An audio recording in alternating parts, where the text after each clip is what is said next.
ప్రశ్నోత్తరాల ద్వారా హిందూ ధర్మంలో ఇవాల్టి ప్రశ్న, మోక్షం అంటే ఏమిటి, దాని అనుభవం ఎలా ఉంటుంది, దాన్ని పొందేది ఎలా?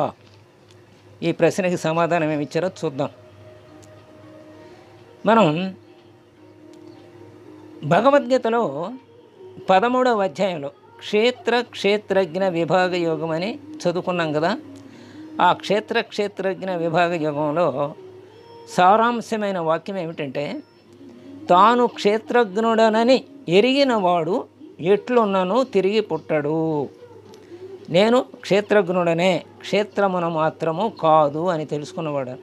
అసలు క్షేత్రముకి క్షేత్రజ్ఞుడికి తేడా ఏమిటి? ఇప్పుడు ఈ ఇల్లు ఉంది, ఇది నాది. ఈ బట్టలు ఉన్నాయి, నావి. ఈ బట్టలు నేనా? కాదు. ఈ బట్టలు నావి, నేను మాత్రం బట్టలని కాదు. ఈ ఇల్లు నాది కానీ నేను ఇల్లుని కాదు. అలాగే ఈ పొలం యజమాని, పొలం యొక్క యజమాని వేరుగా ఉంటాడు, పొలం వేరుగా ఉంటుంది. ఈ విషయం అదే దాని క్షేత్రజ్ఞుడు. పొలము అంటే క్షేత్రము అంటే పొలము అని చెప్పుకోవచ్చు, ఇల్లు అని చెప్పుకోవచ్చు. ఇంటికంటే ఇంటి యజమాని వేరుగా ఉన్నట్టుగానే ఈ దేహము కంటే ఈ దేహాన్ని నడిపించే నేను వేరుగా ఉన్నాను. అంటే ఇంద్రియాలు, శరీరము, మనస్సు, ఇంద్రియాలు ఇవన్నీ వేరు, ఆత్మ వేరు. ఆత్మ చేత ఇవన్నీ నడపబడతాయి. కాబట్టి నేను శరీరాన్ని కాదు, నేను ఆత్మని అని ఎవరైతే తెలుసుకుంటారో, తెలుసుకుంటే చాలదు, అనుభవంలోకి తెచ్చుకుంటారో అతనికి తిరిగి జన్మ ఉండదు అని. అదే సారాంశ వాక్యం అని చెప్పుకున్నాం కదా. తాను క్షేత్రజ్ఞుడనని ఎరిగినవాడు ఎట్లున్నానో తిరిగి పుట్టడు. ఎరిగినవాడు అంటే అనుభవంలోకి తెచ్చుకున్నవాడు, తెలిసినవాడని కాదు, అనుభవంలోనికి తెచ్చుకున్నవాడు. ఈ అనుభవానికి మచ్చుతోనకి ఏమిటి అంటే, మనం గాఢ నిద్రలో ఉన్నప్పుడు అంటే సుషుప్తి అవస్థ అంటాం. మనకు 3 అవస్థలు ఉన్నాయి కదా, జాగ్రత్త, స్వప్న, సుషుప్తి అవస్థలు. జాగ్రత్త అవస్థలో అంటే ఈ మేలుకున్నప్పుడు చేసే పనులు, ఈ దేహం నేననే భావంతోనే చేస్తాం ఎక్కువగా. స్వప్నంలో సూక్ష్మ శరీరం పనిచేస్తుంది, గాఢ నిద్రలో అది కూడా కారణ శరీరం పనిచేస్తుంది. అప్పుడు గాఢ నిద్రలో మనకు మచ్చుతోనగా ఆనందం ఉంటుంది, ఆనందాన్ని అనిపిస్తాం. ఆనందానికి కారణమేమీ ఉండదు. ఒకవేళ ఏదైనా ఆనందానికి కారణం ఉంటే ఆ కారణం కనుక తొలగిపోయిందండి అనుకోండి, అప్పుడు ఆనందం కూడా తొలగిపోతుంది కదా.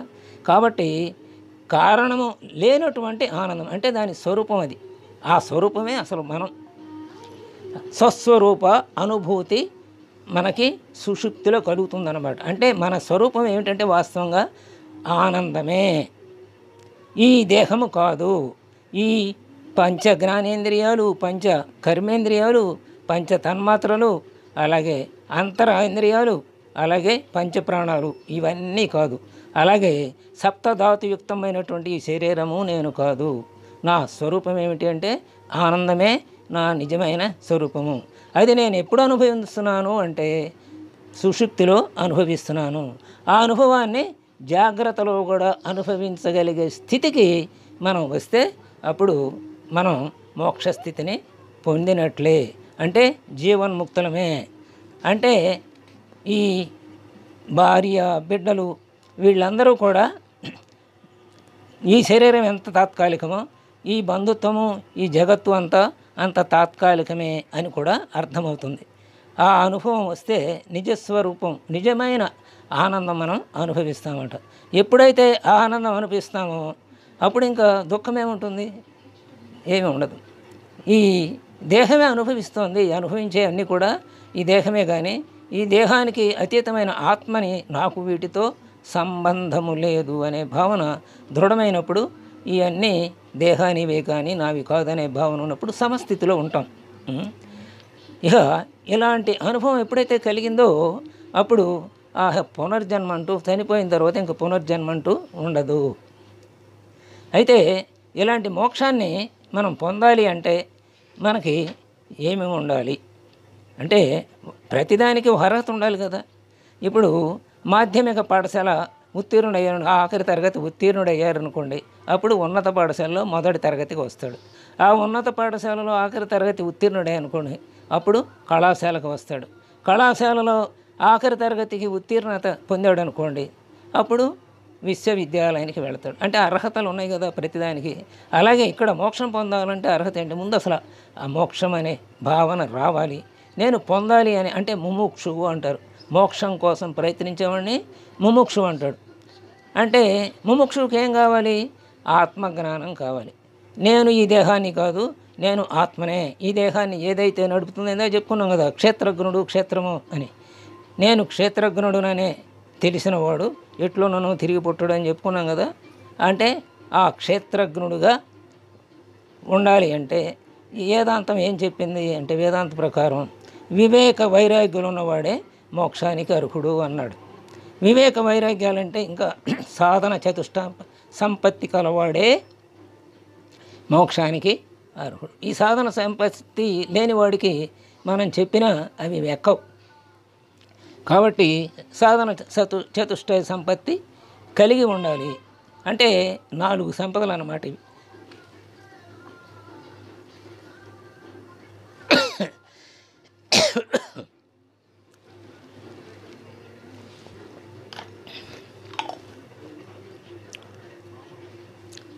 ఈ 4 సంపదలు కూడా మనకు తెలుసు, అనేకసార్లు చెప్పుకున్నాం.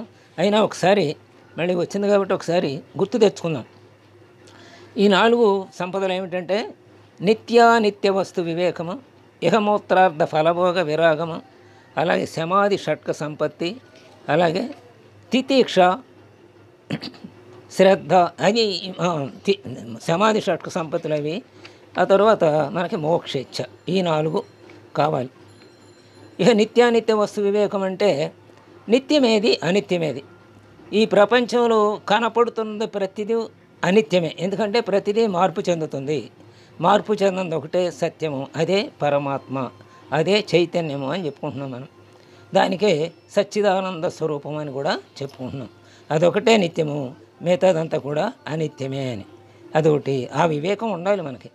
అలాగే వమనాన్నమ పట్ల ఎంతటి వైరాగ్యం ఉంటుందో అట్లాగే ఈ భౌతిక సుఖాల పట్ల అంతటి వైరాగ్యం. ఇల్లు, స్త్రీలు, తోటలు, భూములు, ధనధాన్యాలు, వస్తువాహనాలు, వీటన్నిటి యందు అలాంటి భావన ఉండాలి. వమనాన్నం మీద అంటే కక్కేసిన కూడు మీద ఎవరికైనా ఆశ ఉంటుందా? ఉండదు. ఇంకా పైపెచ్చు రోతం ఉంటుంది. అలాగే వీటన్నిటి పట్ల కూడా అలాంటి భావాన్ని కలిగి ఉండాలి. అదే ఇహమూత్రార్థ ఫలభోగ విరాగము. ఇక సమాధి షట్క సంపత్తి అనేది 3వది. 4వది మోక్షేచ్ఛ అని చెప్పుకున్నాం. ఈ సమాధి షట్క సంపత్తులు అంటే ఇందులో 6 లక్షణాలు ఉన్నాయి, 6 సంపదలు. ఈ 6 సంపదలు కూడా మనం కలిగి ఉండాలి. అప్పుడే వేదాంత విచారణకి మోక్షం పొందడానికి మనం అర్హులమవుతాం అన్నమాట. శమం అంటే అంతరేంద్రియ నిగ్రహం. అంతరేంద్రియాలు అంటే మనసు, బుద్ధి, చిత్తము, అహంకారం అని మనకు తెలుసు కదా. వీటన్నిటిని నియంత్రించుకోవాలి. అలాగే దమము బాహ్యేంద్రియ నిగ్రహం అంటే జ్ఞానేంద్రియాలు, కర్మేంద్రియాలని అదుపులో తెచ్చుకోవాలి. అలాగే ఉపరతి అంటే విహితములైన సర్వకర్మలని జ్ఞాననిష్ట విధి చేత క్రమక్రమంగా విడటం అంటే సన్యాసం పొందటం అన్నమాట. ఈ క్రమక్రమంగా విడిచేయాలి నెమ్మదిగా, అది ఉపరతి. ఇక తితీక్ష అంటే మానవమానములందు, శీతోష్ణములయందు, సుఖ దుఃఖములయందు, అలాగే మృదువు కఠినములయందు అంటే ద్వంద్వములకు అతీతంగా ఉండాలి. అంటే వాటి రెండింటిని సమానంగా భావించాలి.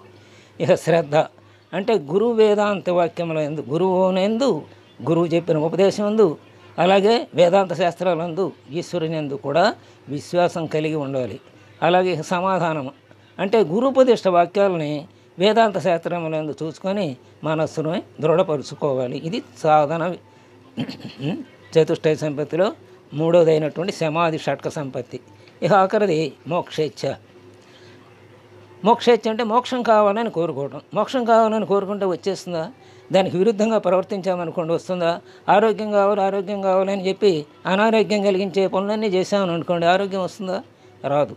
అప్పుడు ఏం చేస్తాం? ఆరోగ్యానికి కావలసినటువంటి సూత్రాలు ఏమున్నాయో అవన్నిటినీ పాటిస్తాం. వాళ్ళు పెద్దలు చెప్పినట్లుగానో, ఒక వైద్యుడు చెప్పినట్లుగానో మనం ఆరోగ్యాన్ని ఎలా కాపాడుకోవాలని వాడు చెప్పినవన్నీ విని అటన్నిటినీ పాటిస్తాం, అంటే ఆచరించటం ద్వారా. అలాగే మోక్షాచ్ఛ కావాలంటే సంసార తాపత్రయం నుంచి బయటపడాలి. సంసార తాపత్రయం అంటే ఈ తాపత్రయాలు ఎన్ని మనకి 3 ఉన్నాయి. ఆధిభౌతిక, అధిదైవిక, ఆధ్యాత్మిక, అధిభౌతిక, అధిదైవిక తాపత్రయాలు ఉన్నాయి కదా. ఈ 3 తాపత్రయాలు కూడా ఈ దేహానివే కానీ నావి కాదు అనే భావన దృఢంగా మనకి కలిగినప్పుడు, అనుభవానికి వచ్చినప్పుడు మనం మోక్షానికి అర్హులం అవుతాం అన్నమాట. ఆధ్యాత్మిక తాపత్రయం అంటే వాత పిత్త శ్లేషముల అంటే మనలో ఉన్న ఈ 3 గుణాల వలన, ఈ మూడింటిలో ఏది ఎక్కువైనా రోగం వస్తుంది. ఆ రోగం చేత బాధించబడతాం. అదే ఆధ్యాత్మిక తాపత్రయం. ఆ బాధని, ఓహో ఈ శరీరందే కానీ నాది కాదు, ఇది నేను ఆత్మస్వరూపుణ్ణి, ఈ వాతపిత్త శ్లేష తేడా వలన వచ్చిన రోగం ఈ శరీరానికే వచ్చింది కానీ నాకు కాదు అనే భావన అన్నమాట. అది అనుభూతిలో తెచ్చుకోవాలి. ఆ తర్వాత అధిభౌతిక అంటే బయట వస్తువుల ద్వారా, అంటే వృచ్చిక, సర్ప, వ్యాఘ్రాది అట్లాంటి క్రూర జంతువుల ద్వారా వచ్చే అపాయాలన్నీ అవి కూడా ఈ శరీరానికి, ఆత్మకేమి రావు. అలాగే అధిదైవిక అంటే ప్రకృతి విలయతాండవాలు, వానలు, పిడుగులు, అలాగే భూకంపాలు, ఇంకా కార్చిచ్చులు, ఇవన్నిటి వలన అపాయాలు జరుగుతాయి కదా. ఇవన్నీ కూడా ఈ దేహానికి సంబంధించినవి కానీ నాకు కాదు అని అనుకుని వీటన్నిటినీ భావించి అప్పుడు సద్గురువుని చేరి ఆ మోక్షచ్చ గురించి ఆ సద్గురువుని చేరితే సద్గురు జ్ఞానబోధ వలన, ఆ తర్వాత శిష్యుని ఆచరణ వలన శిష్యుడు ఆ మోక్షాన్ని పొందుతాడు. అంటే ఈ అటన్నిటికీ అంటే తాను క్షేత్రజ్ఞుడనే కానీ క్షేత్రమును కాదు అనే భావన దృఢంగా అతని మనస్సులో ఏర్పడుతుంది. అప్పుడు ఇవన్నీ శరీరానికి సంబంధించినవి కానీ నాకు సంబంధించినవి కావు అని భావన దృఢపడి ఆ భావనతో తన పూర్తి వైరాగ్యంతో ఉంటాడు. కాబట్టి అతనికి మోక్షానికి అర్హుడు, ఆ రకంగా మోక్షాన్ని పొందుతాడు అని మనం చెప్పుకుంటున్నాం. ప్రశ్న ఏమిటి? వాడు వేసుకున్న ప్రశ్న మళ్ళీ ఒకసారి, మోక్షం అంటే ఏమిటి, దాని అనుభవం ఎలా ఉంటుంది, దాన్ని పొందేది ఎలా అనే మూడింటికి కూడా మోక్షం అంటే బంధ విముక్తి, అంటే ఈ భవ సంసారం నుంచి బయటపడటం, అదే మోక్షం. బంధాల నుంచి విడిపడటమే మోక్షం.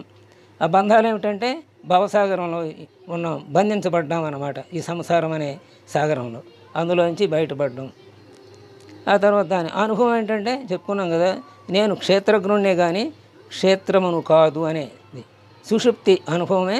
ఆ సుషుప్తిలో పొందిన ఆనంద అనుభవమే సరైన అనుభవం. ఆ అనుభవాన్ని నిజ జీవితంలో మేలుకొని ఉండమంటే జాగ్రత్త అవస్థలో కూడా ఉంచుకోవాలి. ఆ స్థితికి మనం ఎదగాలి.